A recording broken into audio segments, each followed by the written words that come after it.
ವಿರುದ್ಧ ಯುವ ಕಾಂಗ್ರೆಸ್ ಕಾರ್ಯಕರ್ತರು ಉಗ್ರ ಪ್ರತಿಭಟನೆ ನಡೆಸಿದರು. ಬೆಂಗಳೂರಿನ ಶೇಷಾದ್ರಿಪುರಂನಲ್ಲಿರುವ ನೆಹರು ಪ್ರತಿಮೆ ಬಳಿ ಯುವ ಕಾಂಗ್ರೆಸ್ ಮುಖಂಡರು ಹಾಗೂ ಕಾರ್ಯಕರ್ತರು ಪ್ರಹ್ಲಾದ್ ಜೋಶಿ ಅವರ ಮುಖವಾಡ ಧರಿಸಿ ಅಣುಕು ಪ್ರದರ್ಶನ ನಡೆಸುವ ಮೂಲಕ ಬಿಜೆಪಿ ವಿರುದ್ಧ ಆಕ್ರೋಶ ವ್ಯಕ್ತಪಡಿಸಿದರು. ಇದೇ ವೇಳೆ ಯುವ ಕಾಂಗ್ರೆಸ್ ನಾಯಕ ಮನೋಹರ್ ಮಾತನಾಡಿ, ಬಿಜೆಪಿ ರಾಜ್ಯಾಧ್ಯಕ್ಷ ಪ್ರಹ್ಲಾದ್ ಜೋಶಿ ಇಂತಹ ಹೇಳಿಕೆ ನೀಡುವ ಮೂಲಕ ಅಲ್ಪಸಂಖ್ಯಾತರಲ್ಲಿ ವಿಷ ಬೀಜ ಬಿತ್ತುತ್ತಿದ್ದಾರೆಂದು ಆರೋಪಿಸಿದರು. ಪೊಲೀಸ್ ಸಬ್ ಇನ್ಸ್ಪೆಕ್ಟರ್ ಮಲ್ಲಿಕಾರ್ಜುನ ಬಂಡೆ ಸಾವಿನ ವಿಷಯವನ್ನು ಬಿಜೆಪಿ ನಾಯಕರು ರಾಜಕೀಯಕ್ಕೆ ಎಳೆಯುವ ಮೂಲಕ ಕೀಳು ಮಟ್ಟದ ರಾಜಕೀಯ ನಡೆಸುತ್ತಿದ್ದಾರೆ ಎಂದು ಯೂತ್ ಕಾಂಗ್ರೆಸ್ ನಾಯಕ ಮನೋಹರ್ ಆಕ್ರೋಶ ವ್ಯಕ್ತಪಡಿಸಿದರು.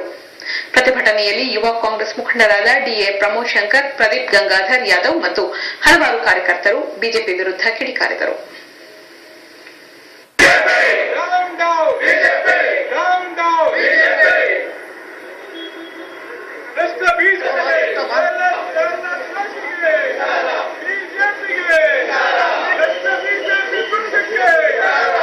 ಇವತ್ತೇನಾದ್ರು ದೇಶದಲ್ಲಿ ಭಯೋತ್ಪಾದನೆ ಹಾಗೂ ಹಿಂದೂ ಭಯೋತ್ಪಾದನೆ ಏನಾದ್ರು ನಡೀತಾ ಇದೆ, ಅದಕ್ಕೆ ಬಿಜೆಪಿಯ ಮೂಲ ಕಾರಣ.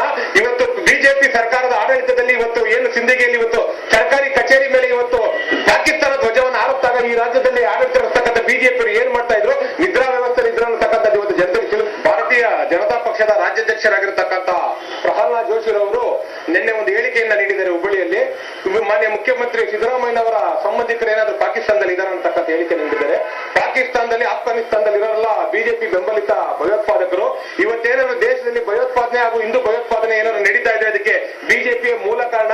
ಇವತ್ತು ಬಿಜೆಪಿ ಸರ್ಕಾರದ ಆಡಳಿತದಲ್ಲಿ ಇವತ್ತು ಏನು ಸಿಂದಗಿಯಲ್ಲಿ ಇವತ್ತು ಸರ್ಕಾರಿ ಕಚೇರಿ ಮೇಲೆ ಇವತ್ತು ಪಾಕಿಸ್ತಾನ ಧ್ವಜವನ್ನು ಹಾರುತ್ತಾಗ ಈ ರಾಜ್ಯದಲ್ಲಿ ಆಡಳಿತ ನಡೆಸ್ತಕ್ಕಂಥ ಬಿಜೆಪಿ ಏನ್ ಮಾಡ್ತಾ ಇದ್ರು, ನಿದ್ರಾ ವ್ಯವಸ್ಥೆ ಇದ್ರು ಅನ್ನತಕ್ಕಂಥದ್ದು ಇವತ್ತು ಜನತೆಗೆ ತಿಳಿಸಬೇಕಾಗಿದೆ. ಪಾಕಿಸ್ತಾನ ಧ್ವಜವನ್ನ ಇವತ್ತು ಕರ್ನಾಟಕ ರಾಜ್ಯದಲ್ಲಿ ಸರ್ಕಾರಿ ಕಚೇರಿ ಮೇಲೆ ಇವತ್ತು ಆರಿಸಿ ಇವತ್ತು ರಾಜ್ಯದಲ್ಲಿ ಭಯೋತ್ಪಾದನೆ ಹಾಗೂ ಕೋಮು ದ್ವೇಷವನ್ನ ಉತ್ಪಾದನೆ ಮಾಡಲಿಕ್ಕೆ ಇವತ್ತು ಏನಾದ್ರು ಮೂಲ ಕಾರಣಕರ್ತರಾಗಿದ್ರೆ ಅದು ಬಿಜೆಪಿಯವರು. ಇವತ್ತು ಕೂಡಲೇ ರಾಜ್ಯದ ಜನತೆಯನ್ನ ಕ್ಷಮೆ ಕೋರಬೇಕು ಪ್ರಹ್ಲಾದ್ ಜೋಶಿ ಅವರು.